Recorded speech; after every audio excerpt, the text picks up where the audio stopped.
សម្រាប់រស័យរបស់ឆ្នាំអាសាញ់នៅក្នុងខែមីនាឆ្នាំ2026នេះយើងឃើញថាមានលៀបសំណាងល្អគួរសមដែរពិសេសបើធ្វើដំណើរផ្លូវឆ្ងាយចេញជួញណាជួញដូរឬក៏ត្រូវចេញទៅឆ្ងាយទទួលបានវគ្គបណ្ដុះបណ្ដាលផ្សេងៗនិងទទួលបានលៀបសំណាងល្អ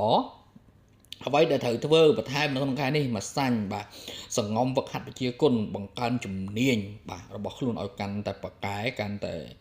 ច្បាស់កាន់តែខ្លាំងហើយជាពិសេសគេថារក្សានៅការដឹងគុណណាអ្នកដែលជួយយើងអ្នកដែលផ្ដល់ការគ្រប់គ្រងរបស់យើងនៅពេលដែលយើងជួបការលំបាកបាទយើងត្រូវប្រកាន់ចិត្តនៅការដឹងគុណបាទធម៌កតញ្ញូនឹងគឺសំខាន់ណាស់បាទជាពិសេសអ្នកកាត់ឆ្នាំអាសាញ់បាទត្រូវប្រយ័ត្នរឿងរបួសរាងកាយងាយរងរបួសប៉ះនេះប៉ះនោះមុតដៃមុតជើងណាអញ្ចឹងបើកបរក្តីគឺត្រូវបន្ថែមការប្រុងប្រយ័ត្នសម្រាប់បងប្អូនដែលមានបំណងចង់រៀបហ្វុងស៊ុយគេឋានមើលរាសីឬក៏ត្រូវការបាទរើសវេលាល្អផ្សេងៗអាចធ្វើការតំណងតាមរយៈ Facebook Page ឬក៏ TikTok ដើម្បីសាកសួរព័ត៌មានបន្ថែមបានជាងនេះទៅទៀតបងប្អូនអាចចូលទៅក្នុង link Telegram បាទក្នុង Telegram group ណា